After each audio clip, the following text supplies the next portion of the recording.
찬송 부르겠습니다. 559장입니다. 찬송가 559장 부르겠습니다.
할렐루야. 560장 부르겠습니다. 560장입니다.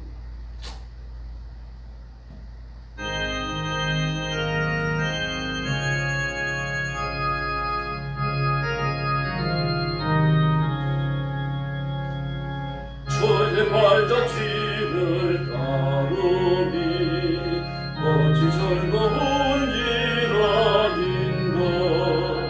많이 맑은 하늘 열리고 밝은 빛이 비친다. 발자취를 따라가 천년본 마음으로 발자취를 따라가서 찬송하며 즐겁게 주의 발자취를 따르니 어찌 행복한 일 아닌가. 남의 악한 생각 사라져 밝은 마음 싹 탄다. 발자취를 따라가자 기쁜 마음으로 발자취를 따라가자 찬송하며 즐겁게 주의 발자취를 따르니 오직 온전한 일 아닌가. 맘의 두려움은 사라져 새로운 일선 난다. 발자취를 따라가자 기쁜 마음으로. 발자취를 따라가자 찬송하며 즐겁게.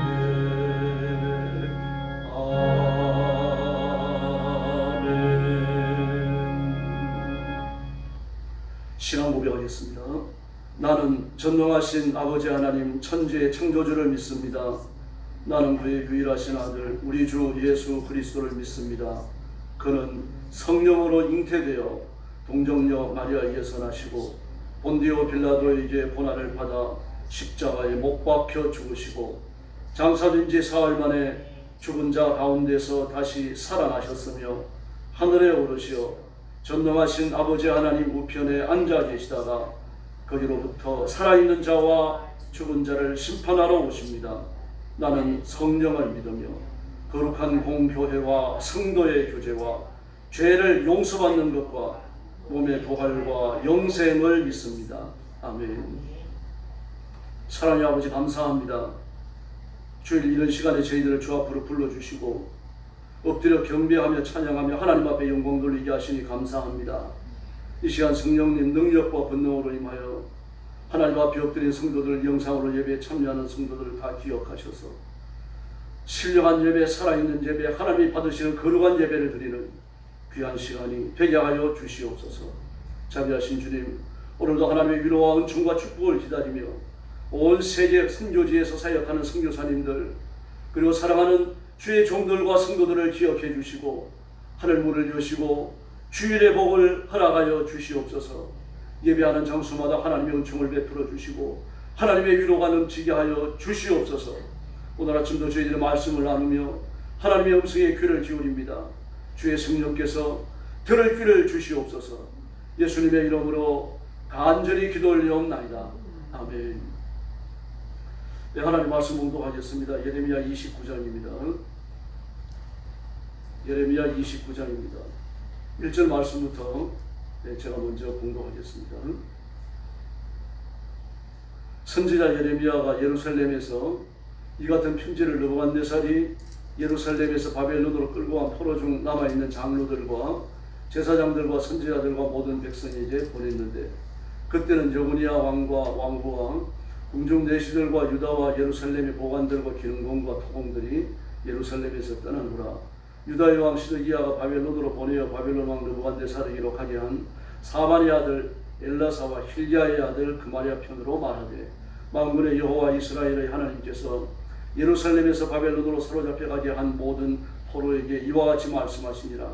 너희는 집을 짓고 거기에 살며 텃밭을 만들고 그 열매를 먹으라. 아내를 맞이하여 자녀를 낳으며 너희 아들이 아내를 맞이하며 너희 딸이 남편을 맞아 그들로 자녀를 낳게 하여 너희가 거기서 번성하고 줄어들지 아니하게 하라. 너희는 내가 사로잡혀 가게 한 그 성읍의 평안을 구하고 그를 위하여 여호와께 기도하라. 이런 그 성읍의 평안함으로 너희도 평안할 것임이니라. 만군의 여호와 이스라엘의 하나님께서 이와 같이 말하노라.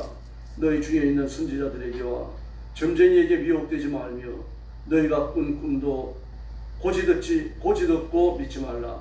내가 그들을 보내지 아니하였어도 그들이 내 이름으로 거짓을 예언함이라. 여호와의 말씀이니라. 여호와께서 이와 같이 말씀하시니라. 바벨론에서 70년이 차면 내가 너희를 돌보고 나의 선한 말을 너희에게 성취하여 너희를 이곳으로 돌아오게 하리라. 여호와의 말씀입니다. 너희를 향한 나의 생각을 내게 내가 하나님 평안이요 재앙이 아니니라. 너희에게 미래와 희망을 주는 것입니다. 너희가 내게 부르짖으며 내게 와서 기도하면 내가 너희들의 기도를 들을 것이요 너희가 온 마음으로 나를 구하면 나를 찾을 것이며 나를 만나리라. 이것이 여호와의 말씀입니다. 나는 너의 불을 만날 것이며 너희를 포로 중에서 다시 돌아오게 하되 내가 쫓아보내었던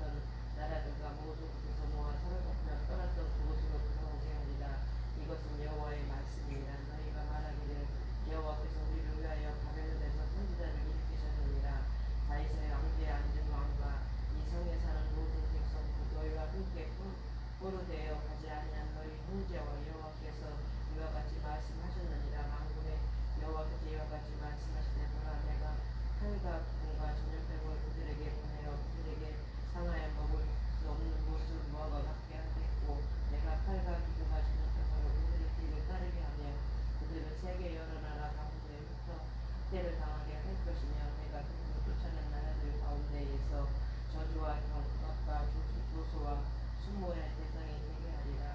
여호와의 말씀이니라. 너희들이 내 말을 듣지 않았기 때문이니라. 내가 내 종 선지자들을 너희에게 꾸준히 보내었으나 너희는 그들의 말을 듣지 않았느니라.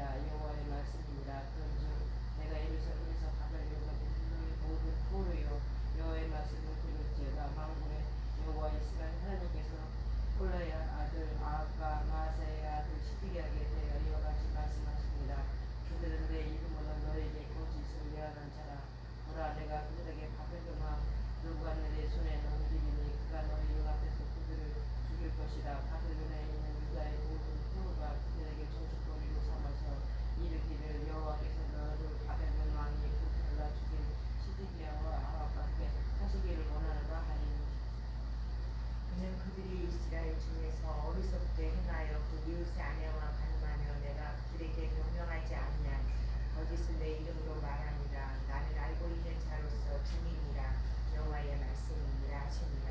너는 느헤람 사람 스마야에게 이같이 말하여 이르라.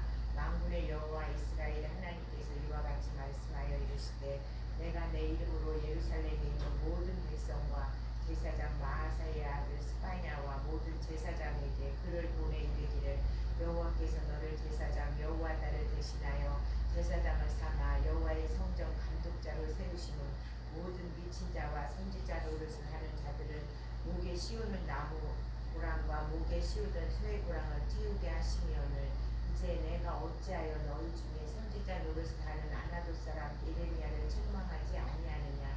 그가 바벨론에 있는 우리에게 편지하기를 오래 지내야 하리니 너희는 집을 짓고 살며 밭을 일구고 그 열매를 먹으라 하셨다 하니라. 제사장 스파냐가 스마야의 글을 선지자 예레미야에게 읽어서 들려줄 때에 여호와의 말씀이 예레미야에게 임하여 이르시되 너는 포로에게 전언하여 이르기를 여호와께서 느헤람 사람 스마야를 두고 이같이 말씀하셨느니라. 내가 그를 보내지 아니하였거늘 스마야가 너희에게 예언하고 너희에게 거짓을 믿게 하였도다. 32절 같이 봅니다. 그러므로 여호와께서 이와 같이 말씀하시니라.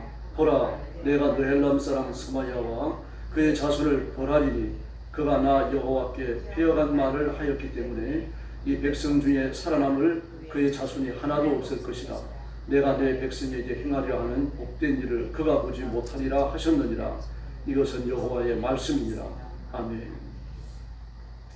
예레미야 경제의 편지입니다. 예레미야 선지자는 바벨론에서 포로 생활을 하고 있는 이스라엘 백성들에게 권면의 메시지를 보냅니다. 제사장과 선지자 그리고 그 지도자들을 금연했습니다. 그 편지를 쓸 때는 이절에 나오는 대로 여고냐 왕과 왕후와 궁중 내시들 그리고 유다의 모든 그 정치인들 또 기능공들이 잡혀가고 난 이후입니다. 그러면 시드기야 때죠. 시드기야가 왕이 되고 나서 얼마 있지 않아서 이 편지가 가는 겁니다. 그들 중에 선지자가 없어서가 아니죠. 하나님이 연의 말씀을 주시며 외치라고 말씀하셨기 때문입니다. 오늘 스마야 한 사람이 나옵니다만 그 거짓 선지자가 한둘이 아니었습니다. 이스라엘 백성들이 포로로 잡혀가는 중요한 이유 중에 하나가 거짓 선지자입니다. 그들이 하나님께 받지 않은 거짓 예언을 전하면서 죄를 지어가지 않았어요. 평안하다 평안하다 평안하다. 전쟁이 일어나지 않는다. 전쟁이 일어나더라도 너희가 이긴다. 법궤를 들고 나가면 이긴다. 그렇게 거짓 예언을 했는데 쳐들어왔습니다. 포로로 잡혀갔어요. 그랬더니 뭐라 그럽니까? 2년 안에 돌아온다. 이런 거짓 예언을 하는데도 그걸 믿고 있어요. 지금. 포로로 잡혀갔을 거예요. 예레미야가 안타까워가지고 편지를 쓰는 겁니다. 그러면서 뭐라고 말씀하십니까? 바벨론에 집을 짓고 장가를 가고 애들을 혼인시켜라. 그리고 자식을 많이 낳아라. 인구가 줄어들지 않게. 아주 중요한 말을 하고 있죠. 그렇게 해야 그 식민지 생활을 하면서도 거기 가서 포로 식민지 생활을 하면서도 세를 유지할 수가 있고 나중 하나님 은혜를 주셔서 고국에 돌아와서도 너희가 국가를 그때 건설할 수 있다. 그게 권변하는 겁니다. 그러면서 거짓 선자의 말에 귀를 기울이지 마라. 근데 거짓 선자가 거기까지 따라갔거든요. 거짓 예언을 말하거든요. 이미 두 번에 걸쳐가지고 포로가 일어났잖아요. 시드기야 때 마지막 전쟁이 일어납니다. 그리고 이스라엘은 모세를 잡혀가요. 성전과 성전이 다 무너집니다. 다시 말해서 한 번의 전쟁이 더 남아있는데 뭐라 그럽니까? 돌아온다. 말 같지도 않는 거짓말을 하는데 그 말에 귀를 기울여요. 왜 그랬습니까? 그랬으면 좋겠거든요. 자신들이 희망과 하나님의 뜻은 달라요. 그러므로 우리가 내가 원하는 걸 하면 되는 것이 아니라 하나님의 뜻을 행해야 할 줄로 믿습니다. 여러분이 이걸 일깨우는 겁니다, 지금. 그래서 거짓 선자들의 말에 현혹되어 넘어가지 말고 그 왕을 위해서 기도하고 나라의 부강함을 위해서 기도해라. 사회의 평안을 위해서 기도해라. 왜냐고 하면은 나라가 부강해야 너희들이 그 혜택을 입을 수 있고 사회가 평안해야 너희들은 평안하기 때문에. 너무 당연한 건 아닙니까? 그래서 하나님께서 포로 귀환의 약속을 반드시 이루시는데 10절에 보니까 70년이 차면 그랬습니다. 70년이 차야 됩니다. 2년이 지나면 되는 게 아니라 70년이 지나가야 합니다. 요즘 세대를 따지자면 두 세대가 지나가야 되는 거죠. 70년이 지나야 너희들이 돌아올 수 있으니까 2년 후에 돌아온다 이런 말 절대로 믿지 마. 너희들이 머니를 맸다. 나무 머니를 메고 새 머니를 맸다. 이게 벗어지는 것이 아니다. 70년이 지나야만 벗어지는 것이다. 하나님의 말씀은 성취 그대로 되고 있죠. 70년이 지나서 고레스가 왕이 되어졌을 때, 메데파사의 왕이 되어졌을 때, 그때 포로에서 귀환이 일어납니다. 그러면 역사가 많이 바뀌죠. 여러분의 전투를 거쳐갖고 바빌론이 망하고 메데파사가 페르시아를 이름으로 일어나서 또 새로운 세계 왕국이 되고, 그리고 페르시아를 다스리는 두 번째 왕 고레스가 들어섰을 때, 그때 포로 귀환이 일어나는 겁니다. 70년이 지나야 됩니다. 이 사실을 분명하게 귀에 못 박는 것처럼 이야기하고 있습니다. 그러므로 우리가 말씀을 따를 때 험한 세상을 이기고 정결하게 살게 될 줄로 믿습니다. 하나님의 약속을 믿어야 됩니다. 내 생각과 내 의지를 믿으면 안 됩니다. 오늘 뭐라고 말씀하십니까? 네가 본 환상도 믿지 마라 그렇게 말합니다. 네가 본 환상도 믿지 마라. 마귀가 얼마나 강하게 역사했는지 알 수 있겠죠. 마귀가 뭐 지도자 몇 사람이 역사하는 게 아니라 온 백성이 이렇게 역사합니다. 환상을 보게 하는 거죠. 음성을 듣게 하고 환상을 듣게 하고 그렇게 하면서까지 거짓에 귀를 기울여서 넘어지게 만듭니다. 하나님의 말씀을 못 듣게 만들어요. 그러므로 우리의 소망은 여호와 하나님이신 줄로 믿습니다. 그 하나님이 11절에서 뭐라 그럽니까? 내가 너에게 주는 건 평안이지 제한이 아니다. 너희 미래와 너희 희망이다. 그러므로 내게 부르짖어라. 13절에 온 마음을 다하여 기도하라. 내게 부르짖어라. 온 마음을 다하여 기도하라. 우리가 이 말이면 기도하라는 얘기가 아닙니다. 지금 하나님 말씀하니까 말씀대로 살지 않다가 저주하다 붙잡혀갔는데 무슨 은혜가 임하겠습니까? 물론 은혜가 있으니까 이만큼 살아있는 거죠. 기도하려고 무릎을 꿇어도 마음에 감동이나 뜨거움이 없다는 이야기입니다. 냉랭하다는 이야기입니다. 그러더라도 뭐라고 말합니까? 온 마음으로 나를 구하면 그렇게 말씀하십니다. 기도를 될 때 하는 게 아닙니다. 항상 해야 되고 수시로 해야 되고요. 마음에 감동이 있을 때도 해야 되고 마음이 얼어붙어도 해야 되는 것이 기도입니다. 기도를 쉬는 게 아닙니다. 사도들이 반복해서 말했죠. 우리 말씀과 기도에 깨어있어. 말씀과 기도에 전무하리라. 말씀과 기도에 잠자지 말라는 이야기입니다.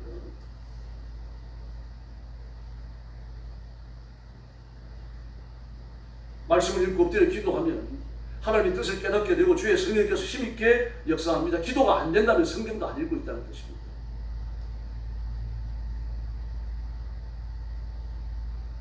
하나님께서 자기 백성이 고난을 당하거나 괴로움과 실패의 늪에 빠져가지고 거기서 끓이는 걸 하나님 기뻐하시지 않는다는 얘기입니다. 내가 주기 원하는 것은 제한이 아니다. 평안이다. 근데 너희들이 스스로 제한 가운데로 걸어 들어갔다. 그렇게 돌이키라고 내가 내 사자들을 보내가지고 꾸준히 보냈다고 말씀하시고 오늘 또 나오잖아요. 꾸준히 보냈다. 꾸준히 보내고 많은 선자를 보냈지만 너희들이 귀담아 듣지 않았다. 귀등으로도 듣지 않았다.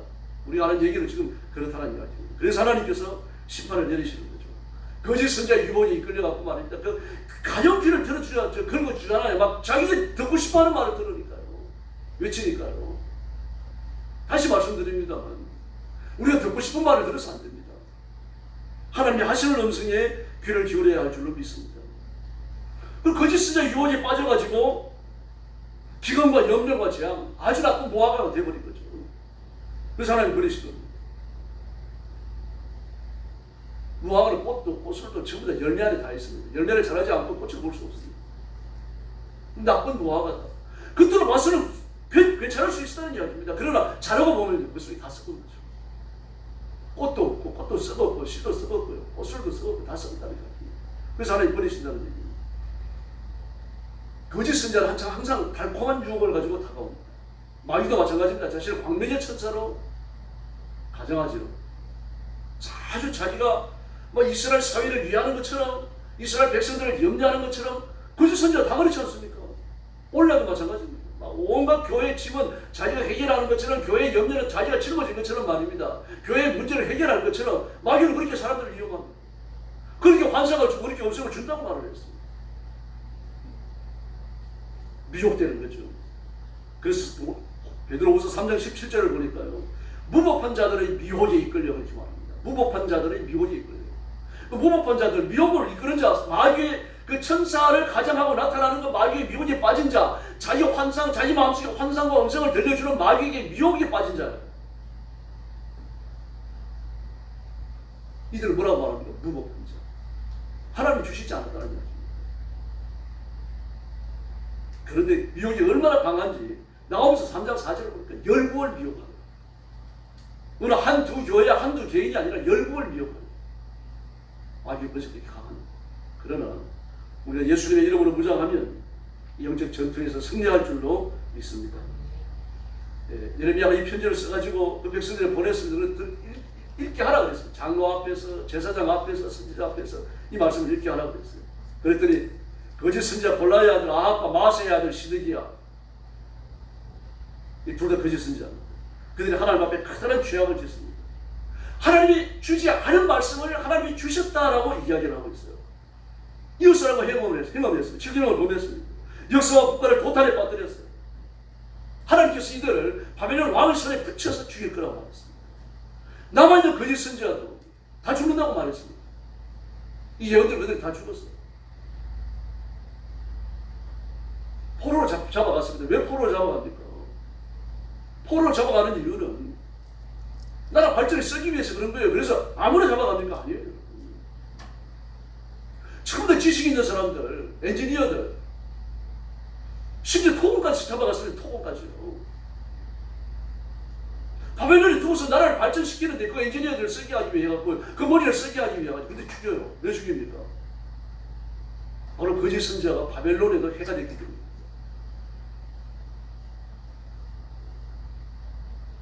더구나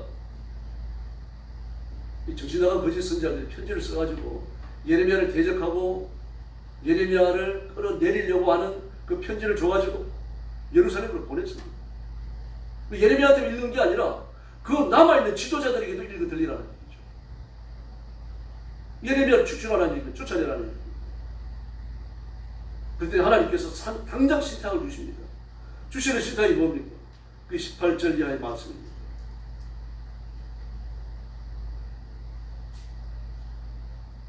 저주입니다. 심판이 가는 거죠. 그러면 우리가 주어진 상황에 최선을 다해야 되고 죄가 드러나면 자존심 세우지 말고 회개해야 되고요. 거짓 선지자의 말에 미혹되면 안 됩니다. 꼭 이단말을 말하는 게 아닙니다. 진리가 아니면 따라가지 말아야 합니다. 환상을 봤다, 음성을 들었다, 그게 귀 기울일 거 없어요. 마귀가 얼마나 쉽게 역사에 있는지 오늘 본문에 나타나고 있죠. 원수들은 반격을 준비하고 있어요. 그래서 우리가 끼어 있어야 되고 엎드려 기도해야 되고 말씀을 붙들어야 되고 하나님 편에 서 있어야 합니다. 예수님은 우리의 구주이시고 하나님은 우리의 아버지이시고 성령님은 우리의 발걸음을 인도하는 인도자이십니다. 삼위일체 하나님을 굳게 믿고 힘있게 붙들고 오늘도 하나님의 보좌 앞에서 담대하게 부르짖고 영역을 얻는 귀한 시간이 되기를 예수님의 이름으로 축원합니다. 기도하겠습니다. 자비로 오신 아버지 하나님 감사합니다. 오늘 주일 아침에 저희들을 주 앞으로 인도해 주시고 엎드려 기도하며 하나님의 은혜를 기다리는 겸손한 마음을 주셨으니 감사합니다. 우리의 마음을 더 간절하게 하시고 주신 말씀과 예수님께만 집중하는 귀한 시간이 되게 하여 주옵소서. 이번 여름 부르실 때 기도의 힘을 주옵소서. 혹시 죄를 지었을지라도 용서하여 주시고 하나님과 나 사이에 막힌담이 없게 하여 주옵시기를 간절히 원합니다. 우리에게 분별하는 힘을 주시고 우리에게 정죄하는 능력을 주시고 하나님의 말씀과 일치하지 않는 것, 하나님의 말씀이 명령하지 않는 것 다 분별하여 버릴 수 있도록 결단을 갖게 하여 주시옵소서. 헛된 말에 귀를 기울이지 말게 하시고 하나님의 음성에만 귀를 기울이게 하여 주시옵소서. 자비하신 하나님 아버지, 우리 성도들을 주님 앞에 맡깁니다. 심령마다 은혜를 주시고 가정마다 복을 주시고 하나님의 복을 받아 번성하게 하여 주시옵소서. 오늘도 우리에게 주의를 주시고 성도들이 나와 교회에서 예배하며 은혜의 하나님을 뵙게 하시니 감사합니다. 성령님 능력과 권능으로 임하여 주시고 온 성도들의 마음을 뜨겁게 감동하셔서 교회에 모이게 하여 주시옵소서. 예배를 드리며 은혜 받게 하시고 사실은 하나님 앞에 영광 돌리며 하늘의 권능을 체험하는 주일이 되도록 역사해 주시옵소서. 교회는 날마다 부흥하며 새로워지게 하시고 복음을 듣고 구원받아야 할 사람을 우리 영광교회로 보내주시옵소서. 우리나라와 민족을 기억해 주시고 하나님께서 부강한 나라 예수 믿는 민족, 온 세계 민족을 살리는 제사장 국가가 되도록 우리 민족 위에 복을 내려 주시옵소서. 예수님의 이름으로 간절히 기도 올려옵나이다. 아멘. 주님 가르친 기도 드리겠습니다. 하늘에 계신 우리 아버지, 아버지의 이름을 거룩하게 하시며 아버지의 나라가 오게 하시며 아버지의 뜻이 하늘에서와 같이 땅에서도 이루어지게 하소서.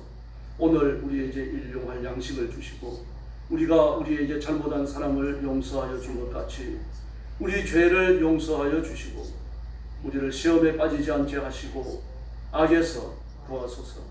나라와 권능과 영광이 영원히 아버지의 것입니다. 아멘. 합심 기도하겠습니다.